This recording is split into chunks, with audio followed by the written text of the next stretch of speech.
Hello friends, स्वागत है आप सभी लोगों का हमारे चैनल कुकिंग स्टडी में। मैं कमल बेस्ट। इस वीडियो के माध्यम से दोस्तों आपका नंबर कराऊंगा आर्मी जीडी का दोस्तों रुड़की का 2021 का पेपर। इसका दोस्तों भाग नंबर 3 है। इसके पहले आपको 2 भाग कराए जा चुके हैं, जहां पर आपको दोस्तों मैथमेटिक के पार्ट कराए थे, जहां पर दोस्तों आपको मैथमेटिक वाला सेक्शन करवाया था, तो वहां पर आप देख लेंगे उनको, यदि आपने ना देखा हो तो। आज बात करेंगे दोस्तों सेक्शन नंबर बी की, जहाँ पर आपको जीएस के अर्थात सामान्य विज्ञान के दोस्तों 15 क्वेश्चन मिलेंगे और बहुत ही महत्वपूर्ण क्वेश्चन है। आप यहाँ पर देखेंगे ये बिल्कुल दोस्तों आपका ओरिजिनल पेपर है, जो कि आपका रुड़की का 2021 में पूछा गया पेपर है। तो आराम से आप देखते हैं क्वेश्चन को दोस्तों। यहाँ पर आपके सेक्शन नंबर बी के 15 क्वेश्चन जीएस के। तो देखिए पहला क्वेश्चन क्या दिखता है दोस्तों आपको। पहला क्वेश्चन आपका 16 नंबर वाला देखिए। ग्रीन हाउस प्रभाव मुख्य रूप से वायुमंडल में डैडेस की वृद्धि के कारण होता है। अर्थात दोस्तों आपको बताना है the green house effect is mainly due to the increasing in atmosphere. दोस्तों यहाँ पर देखिए जो आपका ग्रीन हाउस प्रभाव है, ग्रीन हाउस इफेक्ट होता है, या फिर आप इसको कहें ग्रीन हाउस प्रभाव होता है। ये दोस्तों एक प्रकार से क्या होता है, एक प्रकार से दोस्तों आपका तापमान का बढ़ना कहलाता है। अर्थात जो आपका एटमॉस्फेयर होता है उसमें दोस्तों टेम्परेचर का बढ़ना, या फिर आप कहें इंक्रीज होना, दोस्तों ग्रीन हाउस इफेक्ट कहलाता है। अभी क्यों होता है, आप यहाँ पर देखिए जो अर्थ होती है दोस्तों, अर्थात जो पृथ्वी होती है, वो क्या करती है, दिन भर दोस्तों हीट को एब्जॉर्ब करती है।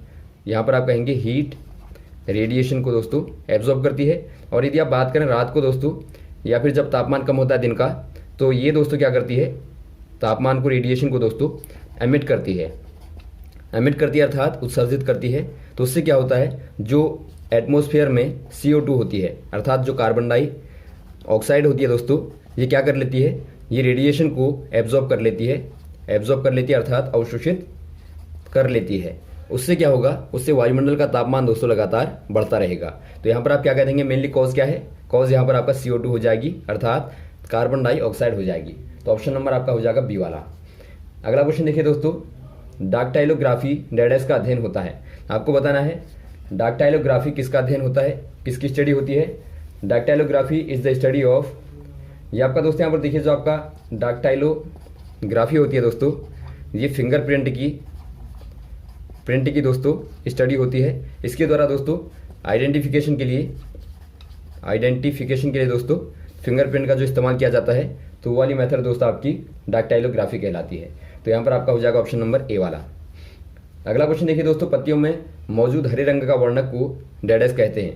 आपको बताना है green colour pigment present in the leaves is called. दोस्तों यहाँ पर देखिए जो पत्तियों में जो हरा रंग पाया जाता है, आपको मालूम होगा जो पत्तियों में हरा रंग होता है दोस्तों, जो ग्रीन कलर होता है, उसको क्या कहते हैं, वो दोस्तों आप क्लोरोफिल कहते हैं, उसको क्लोरोफिल कहते हैं। इसी की वजह से दोस्तों क्या होता है, जो आपकी फोटोसिंथेसिस की रिएक्शन होती है, अर्थात जो प्रकाश संश्लेषण की क्रिया होती है दोस्तों, उसमें क्या होता है, सनलाइट होती है, अर्थात सूर्य का प्रकाश होता है, और प्लस CO2 होती है, और प्लस आपका दोस्तों क्लोरोफिल होता है। तो इसके माध्यम से ही दोस्तों क्या बन पाता है, स्टार्च बन पाता है, अर्थात एक प्रकार से आप कहें कार्बनिक पदार्थ दोस्तों बन पाता है। इसको आप ऊर्जा भी कह सकते हैं, ऊर्जा जो बनती है, भोजन बनता है जो। और दोस्तों यहाँ पर O2 मुक्त होती है, अर्थात यहाँ पर जो ऑक्सीजन होती है दोस्तों वो रिलीज होती है।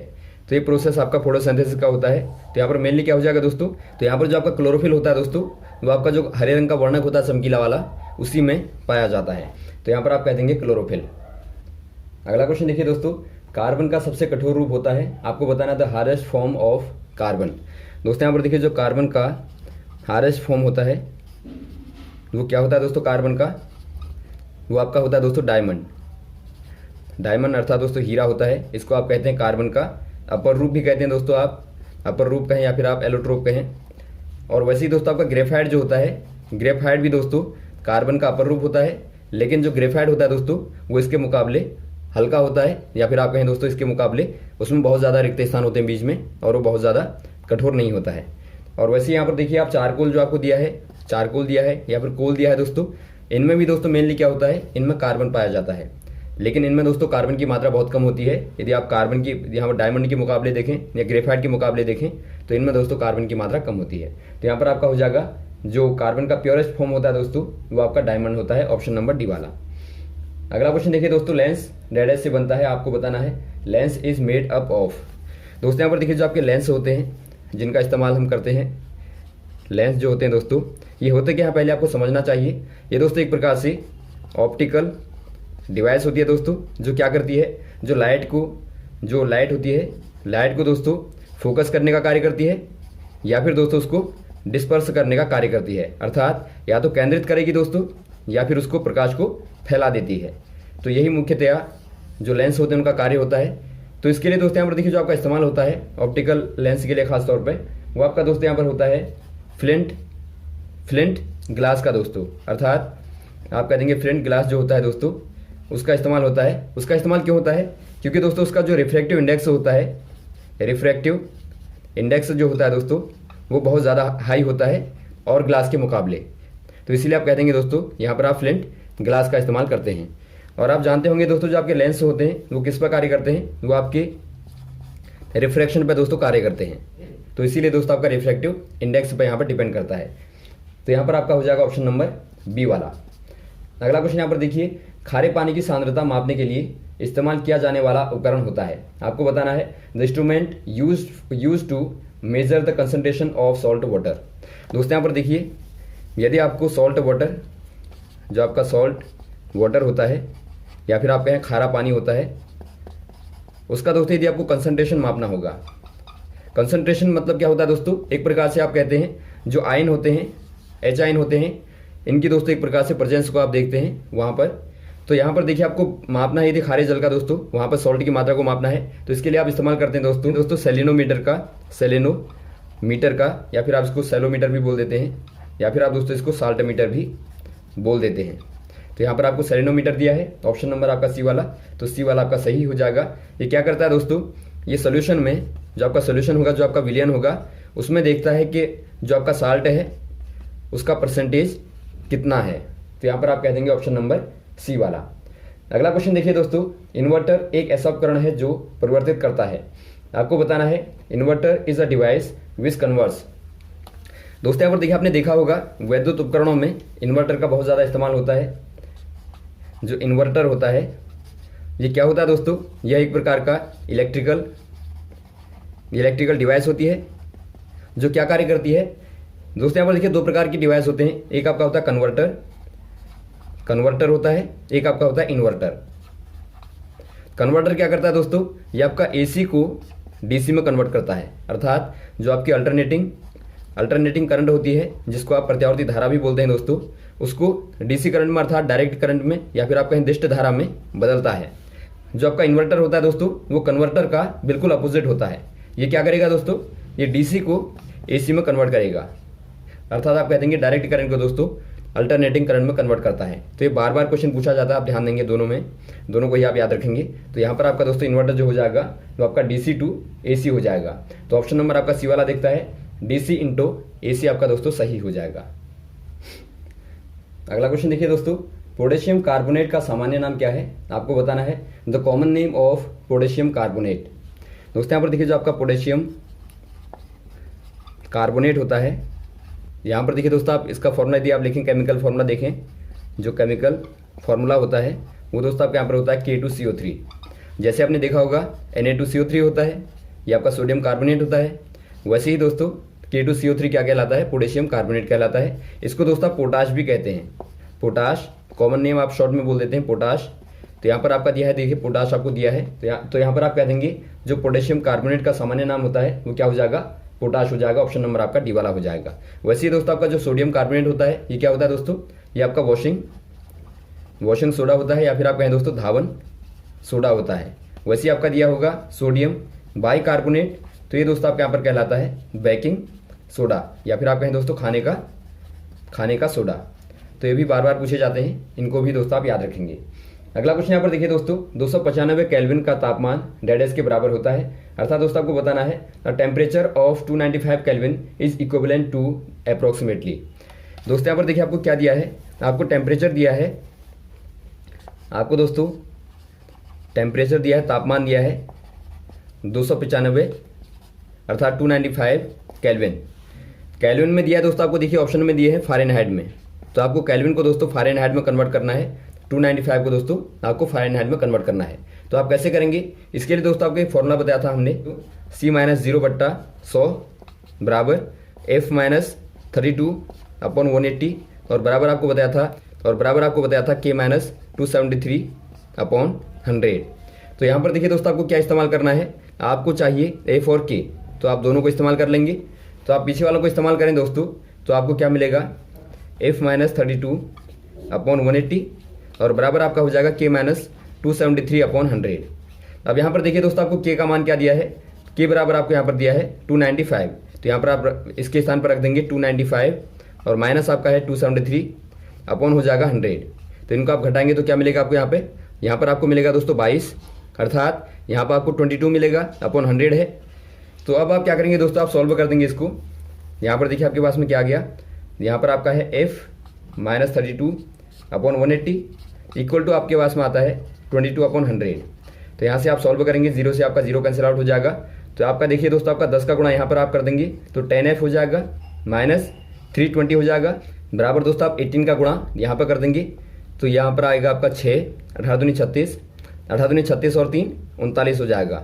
तो यहाँ पर आप सॉल्व करेंगे इसको तो क्या आ जाएगा, देखिए 10f बराबर हो जाएगा आपका 396 और यहाँ पर आपका माइनस 320 है तो आपका प्लस हो जाएगा 320 कर देंगे आप। तो इनको आप ऐड करेंगे दोस्तों तो आपको क्या मिलेगा, देखिए यहाँ पर 6 आ जाएगा, यहाँ पर आपका 1 आएगा, यहाँ पर आपका 7 आएगा। तो यहाँ पर देखिए आपको f चाहिए तो f बराबर क्या हो जाएगा, यहाँ पर आपका 716/10 कर देंगे तो ये आपका मिलेगा 71.6। तो आपका आ गया दोस्तों 71.6 फ़ारेनहाइट। तो यहाँ पर देखिए आपका अप्रोक्सीमेटली आपको पूछा गया है, आपको लगभग पूछा गया है।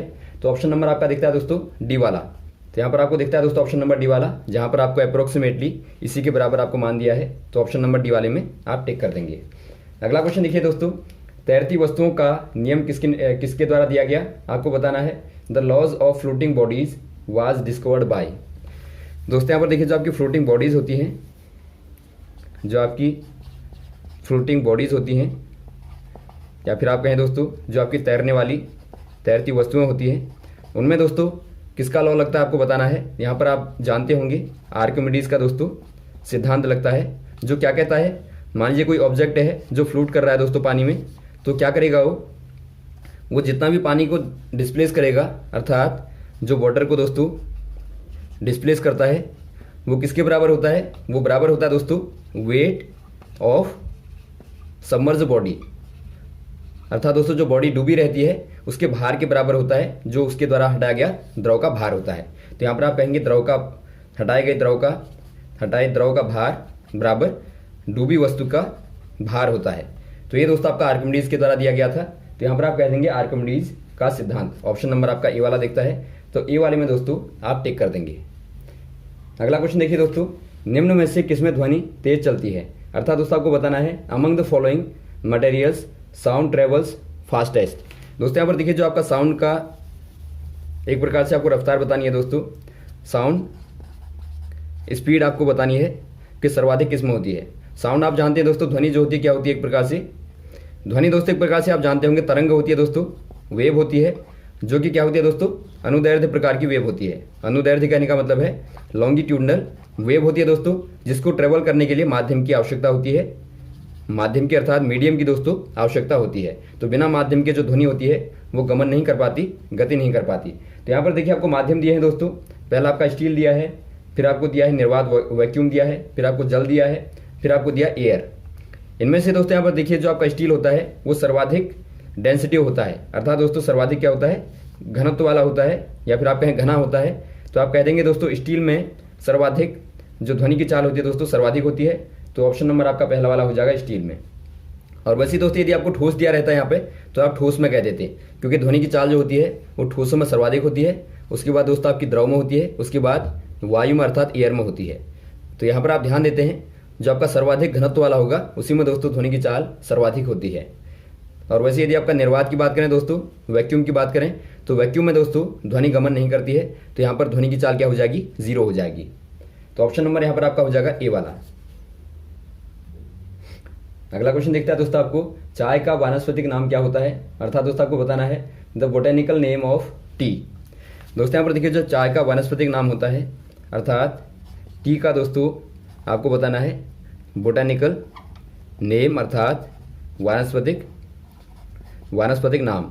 वानस्पतिक कहने का मतलब है दोस्तों जो आपकी वनस्पति होती है, एक प्रकार से जो चाय होती है दोस्तों, चाय किससे बनती है, एक प्रकार की वनस्पति से बनती है, पौधे से बनती है। तो उसी का दोस्तों आपको नाम बताना है वानस्पतिक नाम क्या होता है, अर्थात जो एक प्रकार से प्रजाति होती है उसका क्या नाम होता है। तो ये दोस्तों आपका यहाँ पर देखिए हो जाएगा कैमेलिया सिनेंसिस दोस्तों। क्या हो जाएगा, कैमेलिया सिनेंसिस, या फिर आप इसको लिख सकते हैं कैमेलिया सिनेंसिस। तो ऑप्शन नंबर आपका यहाँ पर हो जाएगा दोस्तों सी वाला। यह क्या होती है दोस्तों, ये एक प्रकार की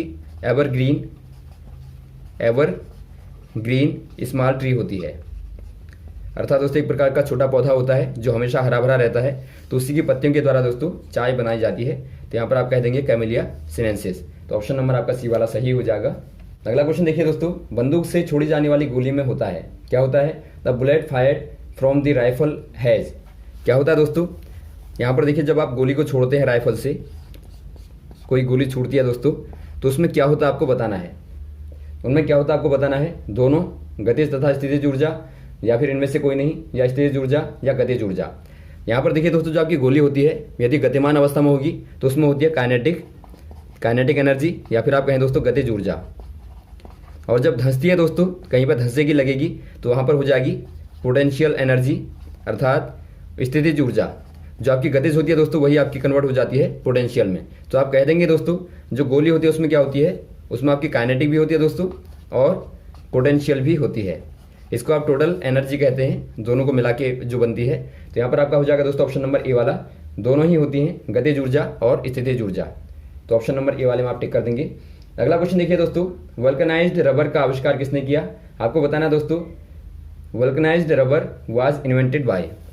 जो आपका वल्कनाइज्ड रबर होता है दोस्तों, वल्कनाइज्ड रबर जो आपका होता है एक प्रकार से आप कह सकते हैं जो आपका वल्कनीकरण के बाद में जो रबर बनता है, आपको मालूम होगा जो नेचुरल रबर होता है दोस्तों, जो प्राकृतिक रबर होता है वो कैसा होता है, वो बहुत ही सॉफ्ट होता है, या फिर आप कहें दोस्तों बहुत ही फ्लूइड के फॉर्म में होता है, एक प्रकार से तरल होता है। तो उसको यदि आप यूज़ करेंगे प्रैक्टिकली तो उसमें क्या चाहिए दोस्तों आपको, उसमें आपको सॉलिड फॉर्म चाहिए, अर्थात एक प्रकार से कठोरता चाहिए। तो कठोरता के लिए क्या करते हैं आप सल्फर को मिला देते हैं। तो इसी को दोस्तों आप क्या कहते हैं, रबर का वल्कनीकरण कहते हैं, या फिर आप वल्कनाइजेशन कहते हैं। तो इसका आविष्कार किसने किया आपको बताना है। तो ये किया था दोस्तों चार्ल्स गुडईयर ने, चार्ल्स गुडईयर के द्वारा किया गया था। तो ऑप्शन नंबर आपका ए वाला सही हो जाएगा। अगला क्वेश्चन देखता है दोस्तों, आपको डायलिसिस का प्रयोग डेडेस के इलाज के लिए किया जाता है, अर्थात दोस्तों आपको बताना है dialysis is used for treatment of. दोस्तों यहाँ पर देखिए बहुत ही कॉमन बीमारी है, डिजीज है आज की, जो गुर्दों के संबंधित में होती है दोस्तों। इसमें क्या होता है, जो डायलिसिस होता है दोस्तों, इसका इस्तेमाल कहाँ पे किया जाता है, जब गुर्दे प्रॉपर काम नहीं करते हैं, या फिर आप कहते हैं दोस्तों जो गुर्दे होते हैं क्या करते हैं दोस्तों, ये रक्त को शुद्ध करने का कार्य करते हैं, या फिर आप कहें यूरिया को दोस्तों एक प्रकार से छानने का कार्य करते हैं। तो यदि प्रॉपरली कार्य ना करें तो वहाँ पर क्या होता है दोस्तों, जो ब्लड होता है, अनप्योर ब्लड होता है दोस्तों बॉडी में, वो ज़्यादा बढ़ने लगता है। तो उससे क्या होता है, उससे बहुत ज़्यादा दिक्कतें आती हैं। तो यहाँ पर आप कह देंगे दोस्तों गुर्दे की निर्बलता में दोस्तों आप डायलिसिस का इस्तेमाल करते हैं। तो ऑप्शन नंबर आपका सी वाला हो जाएगा। तो यहाँ तक दोस्तों आप क्वेश्चन को क्लियर करें, यहाँ पर आपके 15 क्वेश्चन क्लियर हो गए। इसके बाद में दोस्तों आपके बचे हुए क्वेश्चन जो होंगे उनको भी आपको लगातार करा दिए जाएंगे, हमारे साथ भी बने रहेगा। ओके, थैंक्स, जय हिंद, जय भारत।